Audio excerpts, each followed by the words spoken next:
Hi guys, and welcome all traders. Just wanted to put this quick little video together so that I can explain two things. One, solo play for anybody that's new to Core Space, and two, what's new for anybody who's not new to Core Space. And I'm going to cover those points in this video. However, first of all, massive thank you. So far, such a short period into the campaign, and it's still our best campaign that we've ever launched, and that's saying something because we've got some cracking campaigns.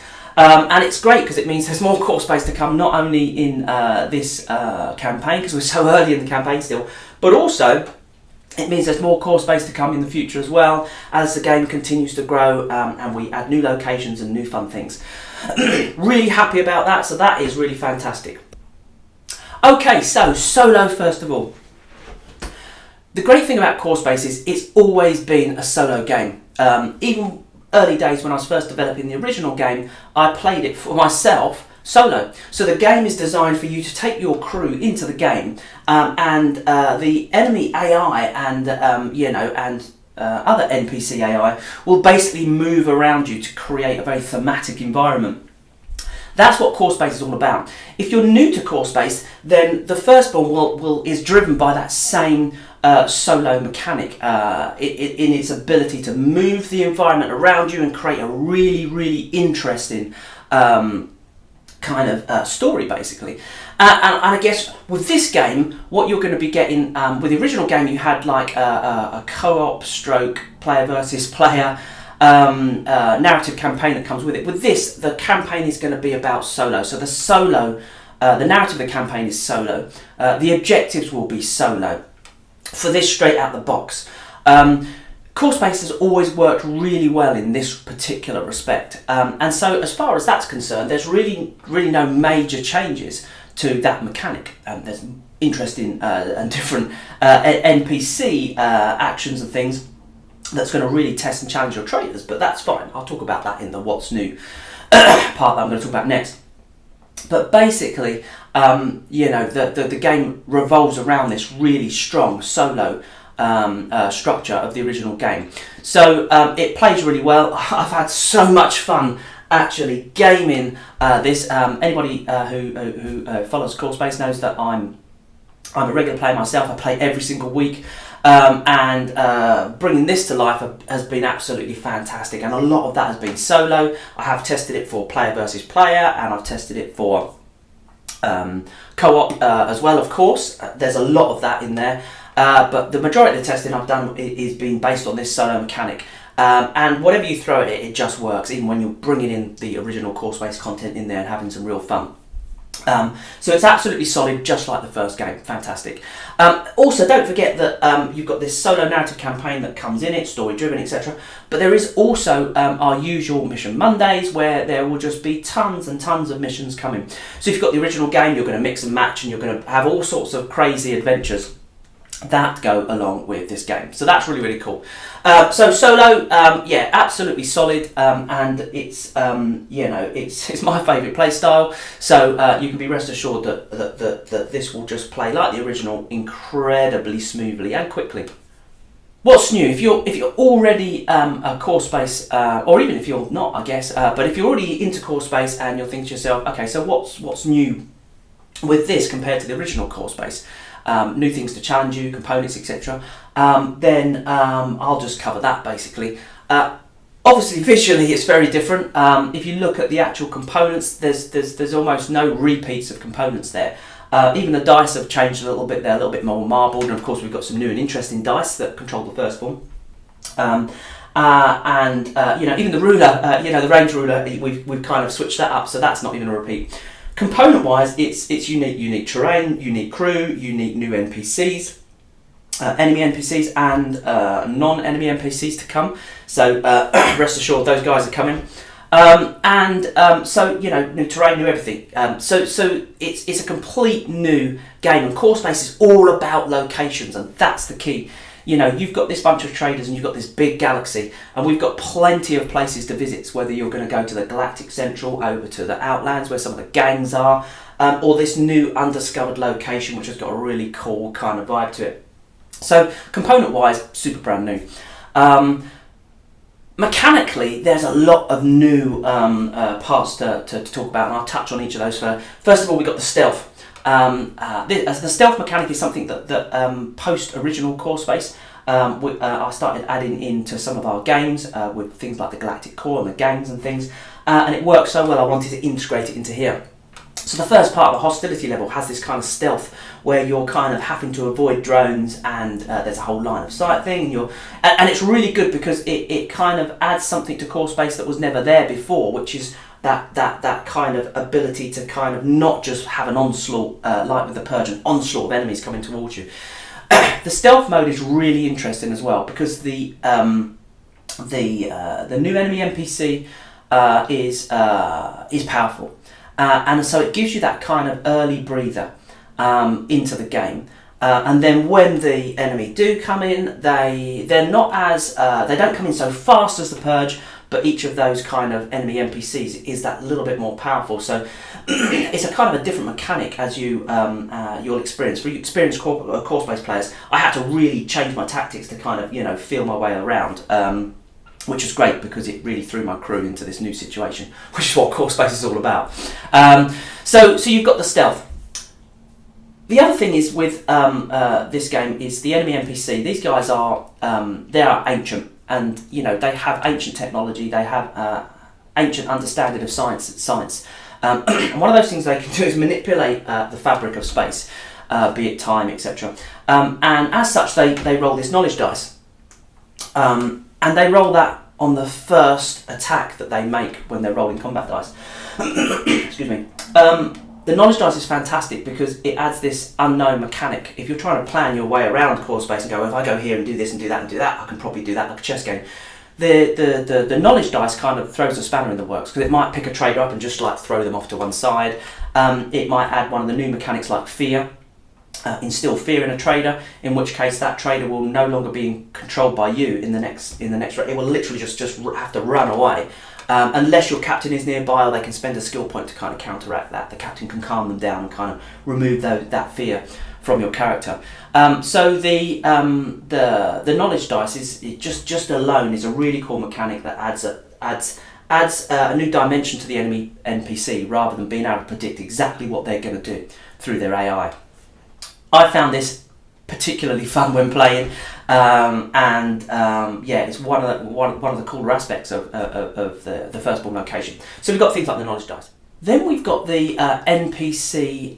What's different about the actual enemy NPC themselves, the Firstborn? We've got things like the somnambulant Trueborn, which is going to kind of almost like a ticking time bomb. It's going to wander around the terrain, waiting to explode, and the leech have to get to it as quick as possible to kind of like wake it up.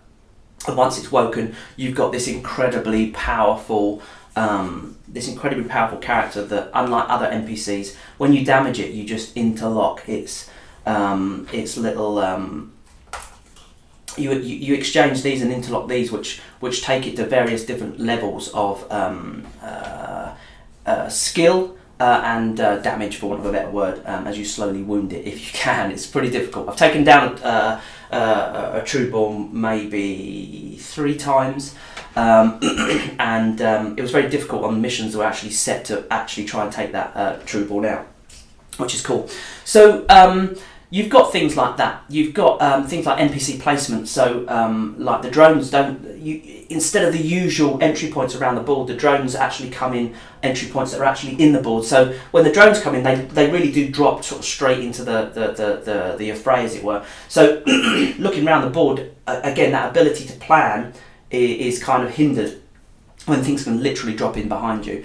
And the drone mechanics themselves, the way they move, drones, they're ranged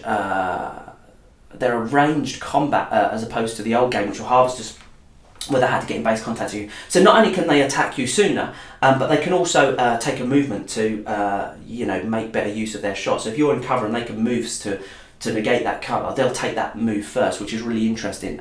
Makes you think about your cover a little bit more interesting.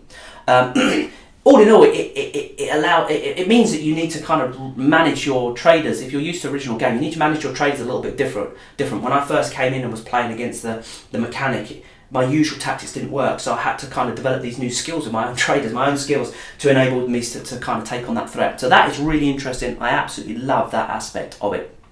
Okay, we've also got a lot of interactive scatter on this game as well. Original game was great. You know, we had the tables and chairs and all things like that. You can pick them up and chuck them at people. You can flip a table. But really, with this one, what I've tried to do is I've tried to make sure that you really are interacting with everything.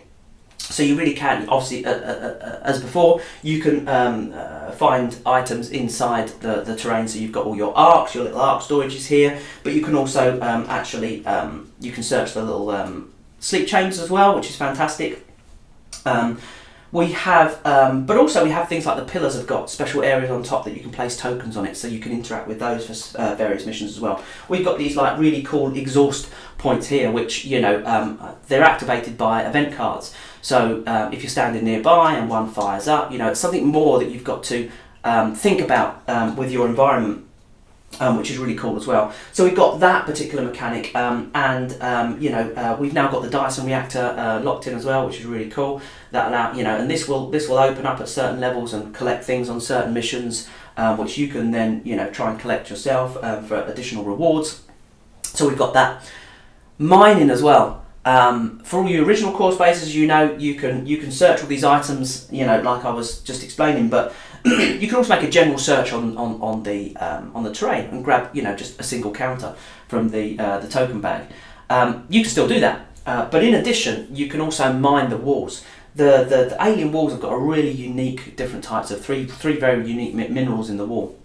And so you've got this like little bag of these minerals, and you can put in there and pull out a particular mineral, and depending on we've got some common ones in there, some uncommon, and some really rare where there's only like 1 or 2 tokens in the bag, and you can then use those to sell them for their value, or you can use them to craft new equipment. So there's some really interesting new equipment that you can buy, but you have to also have the minerals in order to actually craft them. You need that technology in order for that weapon to work, and that's another unique aspect to that. Now we've got this kind of crafting ability of your weapons. In addition to that, we've got all the usual equipment. So you can visit what you'll see will become Trading Post 5, which will be your one general shop to get all your equipment, and you can craft your items there. And we've got the workshop where you can repair your ship and everything else as well. But on equipment, you're not going to, unlike original core space, when you're searching through the various areas, the arcs, you're not going to find like ammo clips and new weapons in its standard form. So remember that, buy some spare ammo to go into these games, and you will find this really interesting Firstborn equipment, which I absolutely love, that's imbued with their technology, and it's worth a lot of money, but also it's worth holding on to some of that kit as well, because it will help protect you. The new this new enemy is incredibly strong, so you are going to need to use their technology against them in order to be able to kind of hold them off. And this is really important, and it's something again that's new to this game. You've really got to think about what you sell and what you keep in order to keep your traders alive.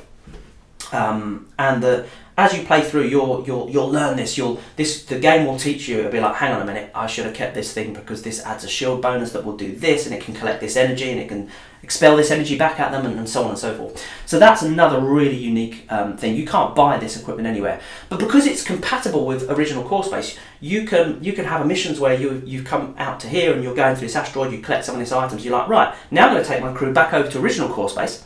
I'm going to take it over to, my cyberpunk thing over here, and now I've got this alien technology which is going to help protect my crew. Which means that if you've got certain missions that from our many missions that we put out on a regular basis, if you've got a particular mission that you're struggling with, go in there with this new alien technology, and it will really help you on those particular missions. So that's one of the aspects that I really have enjoyed as well, is like, well, hang on a minute, my crew's got this really cool stuff, let me go back out and see if I can do that mission where there's like 2 annihilators on the board, and maybe I can take them both out now with this new protection. So that again is a really interesting mechanic with the equipment as well. So yeah, so I mean, there's so much stuff. We've got the stealth, we've got the knowledge dice, we've got the new NPCs and how they interact, the ticking time bomb. We've got the much more interactive scatter terrain that's happening within inside of that as well. We have got the new mining mechanic. We have got Trading Post 5. You'll see about that later on, and trading and the crafting and the new equipment. And so there's a real difference, and I really feel it when I'm playing. On the original game, after the campaign, so many of your cool ideas made it into core space. Things like the interchangeable armor, the civilians on the reverse side of the cards, and all those different interesting things came directly from you guys. And we do it on all of our Kickstarters, all of our terrain Kickstarters, and our game Kickstarters. So I've made lots of notes. There's some really interesting things in there. So I'm really looking forward post-campaign to kind of integrating some of that as well. So I really appreciate that, yeah, jump in the comments, because it's keeping my scalpel nice and busy on the table. Okay guys, thanks very much, and until the next time, happy gaming.